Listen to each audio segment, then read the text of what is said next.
नमस्कार, news one India में आपका स्वागत है। आपके साथ मैं धर्मराज सिंह। आज डॉक्टर्स डे मनाया जा रहा है। खास बात यह है कि डॉक्टर विधान चंद्र राय का जन्मदिन आज ही के दिन हुआ था। कोरोना काल में जिस तरीके से डॉक्टर्स ने अपनी जिंदगी की परवाह न करते हुए लोगों की सेवा की, उसकी जितनी भी तारीफ की जाए कम है। कितने लोगों की जिंदगी की रक्षा की, इसलिए तो डॉक्टर्स को नेक्स्ट टू गॉड कहा जाता है। डॉक्टर्स डे के इस खास कार्यक्रम में आज हम बात करेंगे कई डॉक्टर से और जानेंगे उनके मकसद, कैसे मरीजों की बेहतरी के लिए उनका कदम बढ़ता है।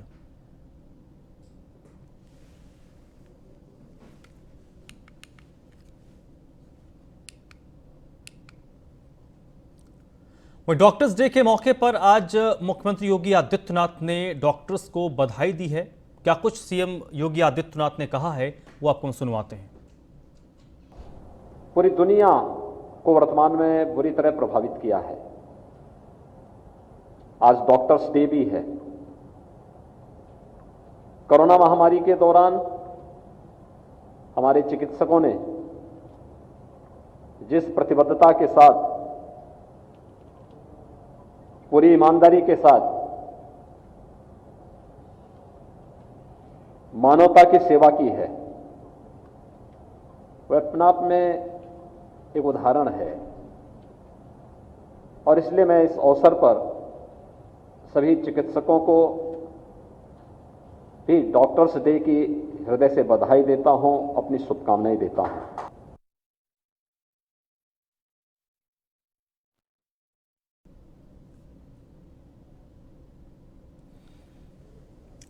तो नेशनल डॉक्टर्स डे आज है। डॉक्टर्स हमारे समाज का एक अहम हिस्सा। हर साल भारत में 1 जुलाई को डॉक्टर्स डे मनाया जाता है। साल 1991 में इस दिन को मनाने की शुरुआत हुई थी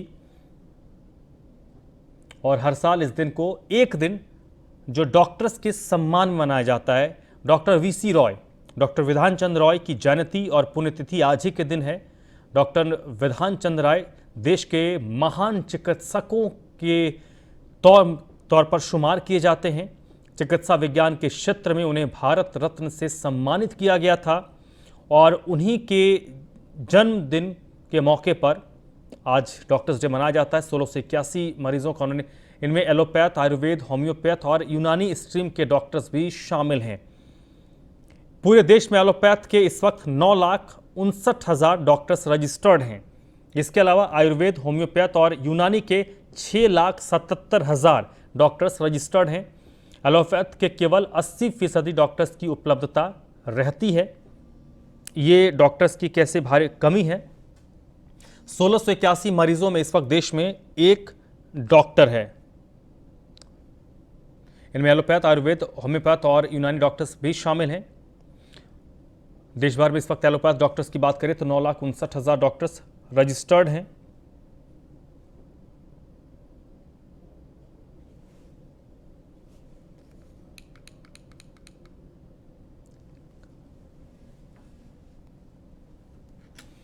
तो आज डॉक्टर्स डे है और पश्चिम बंगाल के पूर्व मुख्यमंत्री, भारत रत्न डॉक्टर वीसी रॉय का जन्मदिन आज है और वो देश के एक चर्चित डॉक्टर।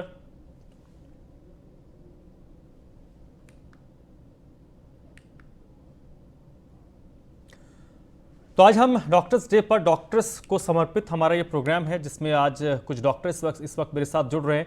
डॉक्टर एमसी मिश्रा साहब हैं, पूर्व डायरेक्टर हैं all India institute of medical science के। सर, बहुत बहुत स्वागत आपका। और डॉक्टर कौशल कांत मिश्रा हैं, डायरेक्टर फोर्टिस के। कौशल जी, आपका भी बहुत बहुत स्वागत। सबसे पहले डॉक्टर एमसी मिश्रा सर, आपसे ही मेरा पहला सवाल होगा। डॉक्टर्स डे के मौके पर आज की तारीख में, क्योंकि डॉक्टर्स की क्या स्थिति है देश में वो हमें पता है, लेकिन इस पेंडेमिक के दौरान डॉक्टर्स के रोल को आम लोगों ने बेहतर तरीके से महसूस किया है, क्योंकि इस पेंडेमिक के दौर में शायद ही कोई ऐसा होगा जिसका कोई परिचित, जान पहचान वाला प्रभावित ना हुआ हो।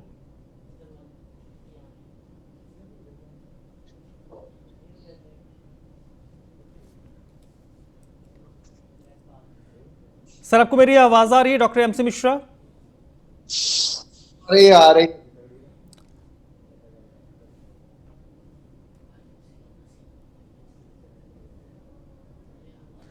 सर मैं आपसे ये समझना चाह रहा हूं कि इस पेंडेमिक के दौर में हालांकि डॉक्टर्स के रोल को सब लोग समझते हैं, लेकिन इस पेंडेमिक ने उस रोल को और बेहतर तरीके से सोसाइटी को समझाया है।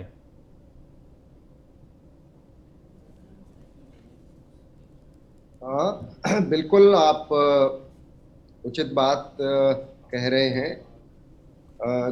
चिकित्सक, डॉक्टर रोगी का केवल डॉक्टर ही नहीं होता या चिकित्सक ही नहीं होता, वो उसका गार्जियन भी होता है, क्योंकि जितना वेलफेयर। तो आईएमए के प्रोग्राम को इस वक्त संबोधित कर रहे हैं प्रधानमंत्री नरेंद्र मोदी।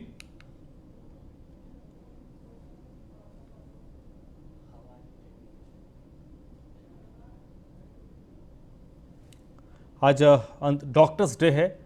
एक बार चलिए फिर से अपने डिस्कशन पर आते हैं। तो चलिए मेरे साथ डॉक्टर एमसी मिश्रा भी लगातार है। सर कंप्लीट कीजिए आप जो अपनी बात कह रहे थे सर। ये मेरा कहना ये है कि देखिए, मेडिकल प्रोफेशन, चाहे हम आज की परिस्थिति में इसकी चर्चा करें या हम हजारों वर्ष पूर्व जो हमारे सुश्रुत रहे, चरक रहे, जी उस एरा की बात करें, तो आप देखिए आज जो चरक और सुश्रुत संहिता में जो लिखा हुआ है किस तरह से रोगी का वेलफेयर चिकित्सक रखना चाहिए, वो बहुत महत्वपूर्ण हो जाता है आज के परिवेश में भी। जो उन्होंने जैसे शपथ की हम जब बात करते हैं, चरक शपथ हम लोग एम्स में जो अपने अंडर ग्रेजुएट्स जब हमारे पास होते हैं उनको चरक शपथ हम दिलवाते हैं, और उसमें वही सब लिखा हुआ है चरक शपथ में कि हम किस तरह से अपने जो हमारा प्रोफेशन है उसका निर्वाह हम कैसे करेंगे।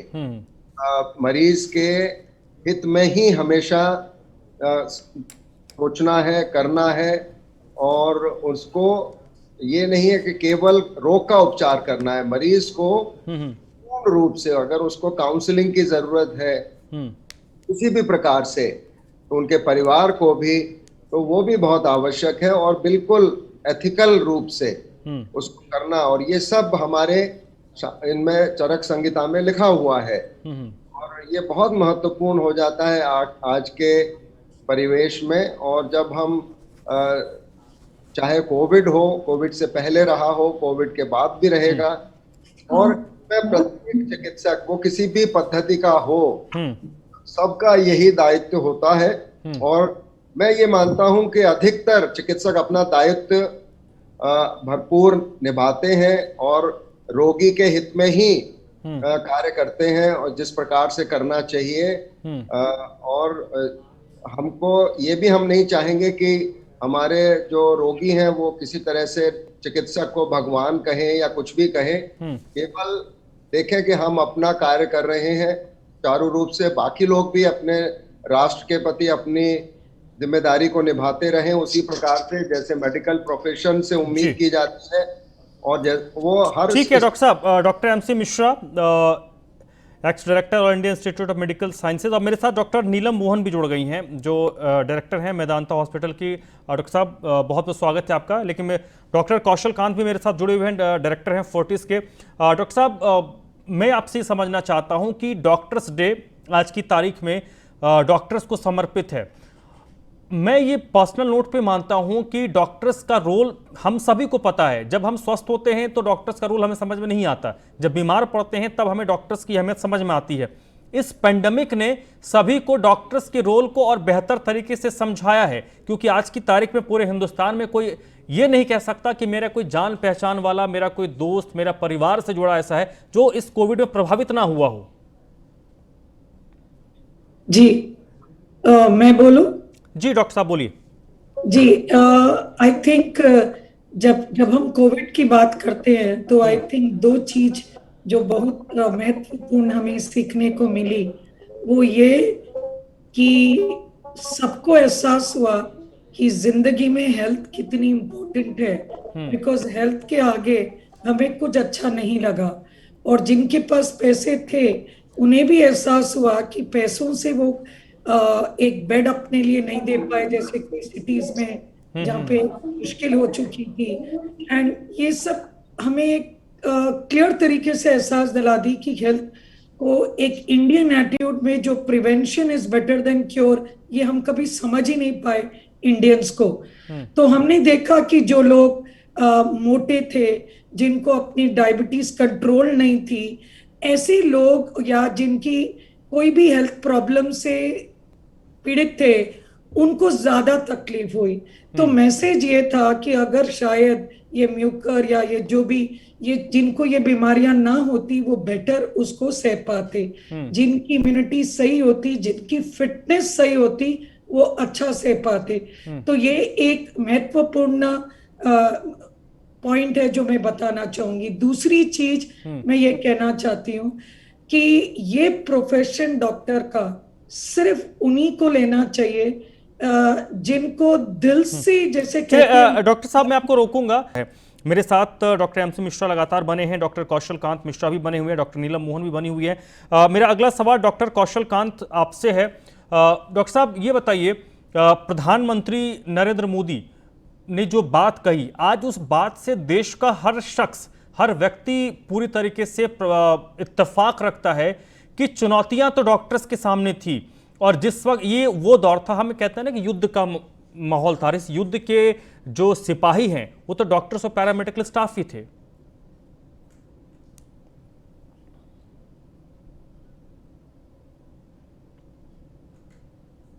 डॉक्टर कौशल, आपको मेरी आवाज आ रही है?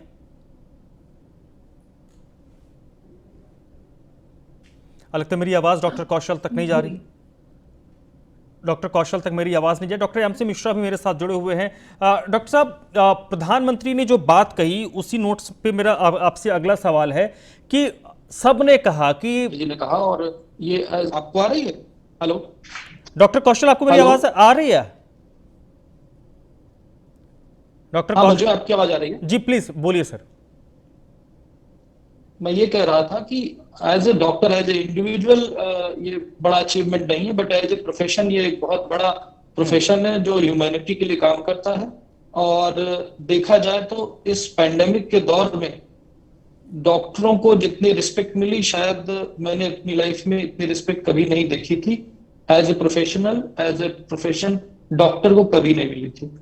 मेरा ये मानना है कि इस प्रोफेशन में बहुत सारे रिफॉर्म्स की जरूरत है, जिससे कि बाय एंड लार्ज पूरी मेडिकल फ्रेटर्निटी के थ्रू पूरे सोसाइटी का बेनिफिट हो। उस रिफॉर्म के लिए मैं कुछ चीजें बताना चाहूंगा। जैसे कि अभी एक पैंडेमिक का दौर चल रहा है और अभी बहुत जगह सेकेंड वेव खत्म भी नहीं हुई है। तो जो फ्रंट लाइन पे डॉक्टर्स हैं, जो पैंडेमिक से फाइट कर रहे हैं डॉक्टर, एक तो जैसा हमने देखा कि फर्स्ट वेव में बहुत सारी कैजुअलिटीज हुई, जो सेकेंड वेव में वैक्सीनेशन के द्वारा काफी कुछ प्रिवेंट की गई। तो एक बूस्टर डोज की तैयारी करनी चाहिए डॉक्टर्स को, क्योंकि जो पैंडेमिक का एक्सटेंशन जैसे जैसे बढ़ता जा रहा है, वैसे फ्रंट लाइन वर्कर को एक बूस्टर डोज की तैयारी करनी चाहिए। और ये मैं बड़ा क्लियर कर दूं कि ये सिर्फ डॉक्टर्स के लिए इसलिए कह रहा हूं क्योंकि अभी हमारे पास साइंटिफिक क्लिनिकल डेटा अवेलेबल नहीं है कि थर्ड बूस्टर की जरूरत है कि नहीं, सेकेंड बूस्टर की जरूरत है कि नहीं है। लेकिन फ्रंट लाइन पे चूंकि थर्ड वेव आने की उम्मीद है, या ये कहें कि आएगी ही आएगी, तो एक तो ये जो फोर्स जो आपने बताया कि जितना कम रेशियो है पॉपुलेशन वर्सेस डॉक्टर का, उसको फ्रंट लाइन वर्कर पूरी ईमानदारी से और पूरी दम के साथ लड़ाई लड़ता रहा, इसके लिए उनका होना जरूरी है। तो एक तो ये सेकेंड बूस्टर डोज के बारे में सरकार को सोचना चाहिए। दूसरा एक चीज मैंने इस पूरी पैंडेमिक के दौरान महसूस की कि जिस तरीके से डॉक्टरों को एक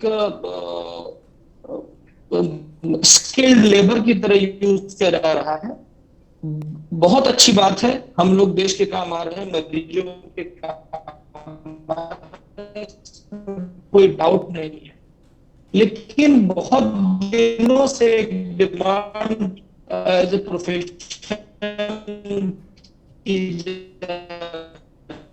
चलिए डॉक्टर साहब, आपकी आवाज़ में कोई दिक्कत आ रही है, आपकी आवाज़ थोड़ी क्लियर नहीं आ रही है। मैं थोड़ा इसको एक्सटेंड करूंगा डॉक्टर एमसी मिश्रा से, जो बात डॉक्टर नीलम मोहन ने कही। डॉक्टर साहब, इस बात, क्योंकि आप इतने वरिष्ठ हैं, आपने एक लंबा चौड़ा अनुभव किया है, आज भी आप प्रैक्टिस करते होंगे, लोगों को सलाह देते होंगे। मैं आपसे, इस पेंडेमिक ने हमें ये भी दिखाया सर कि आपके जेब में पैसे हैं लेकिन फिर भी आपके पास दवाई नहीं है, आपके जेब में पैसे हैं लेकिन आपको वैक्सीन नहीं मिल रही, आपको बेड नहीं मिल रहे। तो हमारे मेडिकल इंफ्रास्ट्रक्चर को लेकर एक वेकिंग साइन है, क्योंकि ऐसी चीजें भविष्य में कभी भी आ सकती हैं। और जो डॉक्टर्स और पेशेंट का रेशियो होना चाहिए, उसमें भी बहुत हद तक सुधार की दरकार है। हमें और ज्यादा डॉक्टर्स प्रोड्यूस करने पड़ेंगे। देखिए, ये बहुत जटिल प्रश्न है। भारत में जब हम स्वास्थ्य सेवाओं की बात करते हैं तो बहुत सतही तौर पे करते हैं। किसी ने भी इसको उतनी गंभीरता से ये नहीं लिया है कि किस तरह से, जो हम दो बातें कहते हैं कि एक तो हेल्थ केयर एक्सेसिबल होनी चाहिए। एक्सेसिबल मतलब हर नागरिक को स्वास्थ्य सेवा का लाभ मिल जाए, चाहे वो गांव में रहता हो या शहर में रहता हो, और दूसरे वो उसको अफोर्ड कर सके, या उसकी जेब ऐसी खाली ना हो जाए कि उसको जमीन जायदाद और अपना सब कुछ बेचना पड़े, जो आज भी हो रहा है हमारे बिल्कुल बिल्कुल भी हो रहा है, शहरों में भी हो रहा है। मैं ट्रॉमा के कॉन्टेक्स्ट में बात करता हूं, और कोविड में भी ऐसा हुआ है कि लोगों ने मजबूरी में प्राइवेट सेक्टर में गए इलाज के लिए, और फिर आपको पता है कि जो कॉरपोरेट सेक्टर है बहुत महंगा हो जाता है, मैं भी अफोर्ड नहीं कर सकता उसको। अगर मुझे अपनी जेब से पैसे देने पड़े तो मैं नहीं अफोर्ड कर सकता, और जो उन हॉस्पिटल्स में लोग काम करते हैं कई बार वो भी वहां अपना इलाज नहीं करा पाते हैं। तो ये एक वास्तविकता है, ये सच्चाई है, ये हम सबको समझना पड़ेगा कि स्वास्थ्य सेवाएं एक्सेसिबल हो, नंबर वन, कि अगर मुझे दिक्कत है तो मैं दिखा सकूं, किसी को परामर्श कर सकूं, और दूसरे अगर मुझे उसका समस्या ये है कि भारत में आज भी आपके अधिकतर लोग स्वास्थ्य सेवाओं पे 1 रुपया रोज भी बचा के नहीं रखते हैं या खर्च नहीं करते हैं। उसका मेरा तात्पर्य यही है कि कंट्रीब्यूशन, हमारे जो नागरिकों का स्वास्थ्य के लिए कंट्रीब्यूशन है, अधिकतर लोगों का नहीं है। टैक्स पेयर की संख्या भारत में बहुत कम है। और अगर आप देखें, हमारा अभी बजट पेश होगा, जब आप अगली बार देखेंगे, किसी तो कोविड की वजह से थोड़ा सा अधिक वैक्सीन के लिए दिया गया, लेकिन आमतौर से बजट में अभी हेल्थ सेक्टर का 1.5% से ऊपर नहीं है स्वास्थ्य सेवाओं के लिए। तो अगर आउट ऑफ पॉकेट एक्सपेंस मिला दें उसमें, तो 5 से 6% भारत में खर्च होता है स्वास्थ्य पे, जो जीडीपी का जिसको हम कहते हैं, जो बहुत सारे देशों में, अमेरिका का एग्जांपल ले लें, वहां पे 18% है, वो 12-15% से ऊपर होता है। इसको 10 से 12%, 6%, 12% खर्च करते हैं। तो आप समझ सकते हैं कि अगर हम उस उतने पे कम से कम सरकार की तरफ से भी टैक्स पेयर के खर्चे पे अगर इसको बढ़ा के 2%, 3%, 4% भी किया जाए, तो स्वास्थ्य सेवाओं में ढांचागत परिवर्तन आएगा। चलिए ठीक है, ये हमें इसको लेकर एक लॉन्ग टर्म प्लानिंग करनी होगी, ओवरनाइट चीजें नहीं होंगी, ये बात तो तय है, और जितने भी जानकार लोग हैं इस बात को मानते हैं, समझते हैं। डॉक्टर नीलम मोहन, हेल्थ इंफ्रास्ट्रक्चर की बात करें, हम दिल्ली, मुंबई जैसे शहरों में होते हैं, अगर हमारे पास पैसे हैं तो एक बार हम इलाज करवा लें। इस पेंडेमिक में वो भी चीज़ हमने देखा कि आपके पास पैसे हैं लेकिन आप इलाज नहीं करवा सकते। लेकिन हिंदुस्तान दिल्ली और मुंबई में नहीं बसता है, हिंदुस्तान बसता है नॉर्थ ईस्ट में, हिंदुस्तान बसता है उत्तर प्रदेश के सुदूर इलाकों में, मध्य प्रदेश के, झारखंड के, उड़ीसा के, बंगाल के। मैं ये जानना चाहता हूँ कि अभी हमें किस तरीके से आगे बढ़ना चाहिए ताकि हमें आने वाले वक्त में मेडिकल इंफ्रास्ट्रक्चर को और बेहतर करने में मदद मिले। आई थिंक बढ़िया सा सवाल है इसमें, बिल्कुल। और ये कोविड के तहत हम लोगों को ये सोचने का मौका मिला, जिसमें गवर्नमेंट ने, स्टेट गवर्नमेंट सेंट्रल को बताया, और स्टेट गवर्नमेंट्स ने पहली बार कोशिश हो रही है पब्लिक प्राइवेट पार्टनरशिप्स में, जिसमें एटलीस्ट आधा टाइम तो हमारी एजुकेशन फैसिलिटीज है और ट्रेनिंग की फैसिलिटी है। जैसे आपने कहा इंफ्रास्ट्रक्चर, तो आपने ये भी देखा था इस टाइम में कि काफी अस्पताल हैं जो पब्लिक सेक्टर के, जिनके पास वेंटिलेटर था, जिनके पास कमरे थे, लेकिन वो उनको यूज करने वाले नहीं थे, उनको ज्ञान नहीं था इस चीज के बारे में। तो अगर इस तरीके से कि उनकी ट्रेनिंग को हम स्ट्रेंथन करें कि जिनको आता है वो एजुकेशनल, तो अब इस टाइम में पहली बार बहुत अच्छे प्रोटोकॉल्स बनाए गए और वो प्रोटोकॉल सोशल मीडिया जैसे व्हाट्सएप को ही ले लो, ये चीजों से इतनी फास्ट एजुकेशन जो हमारी एक गवर्नमेंट ऑफ इंडिया की तरफ से आता था तो वो इमीडिएटली सारे डॉक्टर्स को सर्कुलेट हो जाता था, चाहे वो गवर्नमेंट सेक्टर हो या प्राइवेट हो या रूरल हो या अर्बन हो। तो मेरे हिसाब से एक तो ये, सेकंड से मैंने एक एंडेवर स्टार्ट किया था जिसको कहा था डॉक्टर ऑन व्हील्स, जिसमें डॉक्टर के साथ एक लैपटॉप कंप्यूटर, जिससे कि वो टेली हेल्थ चेकअप का फैसिलिटीज के साथ 3 लाख के खर्चे पे मैंने फर्स्ट बस स्टार्ट करी थी। महीने का खर्चा था जो एनडीटीवी ने कवरेज किया और उसके बाद लोग जुड़ गए और अभी 10 बसेस करने की बात हुई थी जो यूपी के स्टेट्स में जाके टेली हेल्थ, जैसे हम जैसे लोग यहाँ बैठे हैं और अधिक डॉक्टर्स, तो वो जो फ्रंट लाइन डॉक्टर जाता है वो टेली हेल्थ से करता है। तो मेरे हिसाब से ये ऐसे फैसिलिटीज हमें क्विक सोचना चाहिए, क्योंकि एक दिन में मैं ये नहीं सोच सकूंगी कि मेरी किस तरीके से फैसिलिटीज बढ़ाएं। बिल्कुल, एक दिन ओवरनाइट डॉक्टर साहब ये बात तो फैसिलिटी को थर्ड वेव के लिए स्ट्रॉन्ग करना है। ठीक है डॉक्टर कौशल सर, शॉर्ट में मुझे बताइए हमें लॉन्ग टर्म प्लान के लिए कैसे आगे बढ़ना चाहिए, क्योंकि ओवरनाइट आप एक अस्थायी हॉस्पिटल बनाने के लिए 10-15 दिन में डीआरडीओ बना के दे देगा, लेकिन उसके लिए जो स्टाफ चाहिए वो तो 10 दिन में नहीं आएगा। उसके लिए तो आपको डॉक्टर्स तैयार करने पड़ेंगे, पैरामेडिकल स्टाफ तैयार करना पड़ेगा। देखिए, मुझे लगता है कि डॉक्टर एमसी मिश्रा ने क्रक्स बता दिया कि जो हमारा जीडीपी है वो इतना कम है, अगर जब तक जीडीपी नहीं बढ़ेगा तब तक हम इंफ्रास्ट्रक्चर या मेडिकल फैसिलिटीज को पूरी तरह से फैला नहीं पाएंगे। आज के दिन में, आज हमारे लगभग 70 साल से ऊपर हो चुके हैं देश को आजाद हुए, बिहार, उड़ीसा, मध्य प्रदेश तक का आदमी सिर्फ दिल्ली एम्स में इलाज कराने आता है। नो डाउट कि बहुत सारे एम्स पूरे देश भर में खोले गए हैं और जहां पे लोग अब इलाज कराने के लिए जाने शुरू कर चुके होंगे, लेकिन ये स्टेट में, हर स्टेट का सिस्टम जितना, जैसा दिल्ली का मैच्योर सिस्टम है, जैसा मुंबई का मैच्योर सिस्टम है, जैसा साउथ इंडिया का मैच्योर सिस्टम है, उसी तरह के मैच्योरिटी को टारगेट करते हुए इसी साउथ इंडिया के मैच्योर सर डॉक्टर कौशल सर, वक्त की पाबंदी है, आपने साउथ की बात कही, तो यहाँ पर एक इन्फॉर्मेशन में ज़रूर आप लोगों को पता ही होगा, कुछ दर्शकों को बताना बहुत ज़रूरी है कि दिल्ली मुंबई का जिक्र हुआ, यूपी बिहार झारखंड जैसे राज्य जैसे हैं, वहाँ पर साउथ के एक शहर के लिए स्पेशल ट्रेन चलती है जिसमें सिर्फ मरीज जाते हैं इलाज करवाने के लिए। ये हालत है देश के कई राज्यों का कि साउथ के एक बड़े शहर में इलाज कराने के लिए बाकायदा ट्रेन चलती है और उस ट्रेन में सिर्फ 1.5 महीने 2 महीने पहले तक वेटिंग चलता है टिकट का। तो ये स्थिति हमारे देश में मेडिकल हेल्थ इंफ्रास्ट्रक्चर की है। आप सभी डॉक्टर्स को डॉक्टर्स डे की बहुत बहुत बधाई, शुभकामनाएं, आप लोग बहुत बेहतर काम कर रहे हैं, लेकिन अब ज़रूरत है कि हम इस डॉक्टर्स डे पर डॉक्टर्स की प्रशंसा तो करें, लेकिन ज़रूरत यह भी है कि उनके काम को भी हम आसान करें, और आसान करने का काम सरकारों का है। आप डॉक्टर्स और मरीजों की जो संख्या में जो इक्वालिटी हो बहुत कम है, रेशियो बहुत कम है, उसको धीरे धीरे आप और ज़्यादा डॉक्टर्स प्रोड्यूस करें, मेडिकल के सीटों को बढ़ाएं, पैरामेडिकल की सीटों को बढ़ाएं, डॉक्टर्स को ज़्यादा सुविधा दीजिए, क्योंकि इस पेंडेमिक ने हमें यह भी सिखाया है कि कैसे हम बेहतर कर पाएंगे, क्योंकि भविष्य में चुनौतियां अभी और भी ज्यादा हैं। डॉक्टर एमसी शर्मा, बहुत बहुत शुक्रिया सर आपका। डॉक्टर कौशल कांत मिश्रा मेरे साथ जुड़े थे, आपका भी बहुत बहुत शुक्रिया। डॉक्टर नीलम मोहन, आपका भी बहुत बहुत शुक्रिया। तो इस चर्चा में बस इतना ही।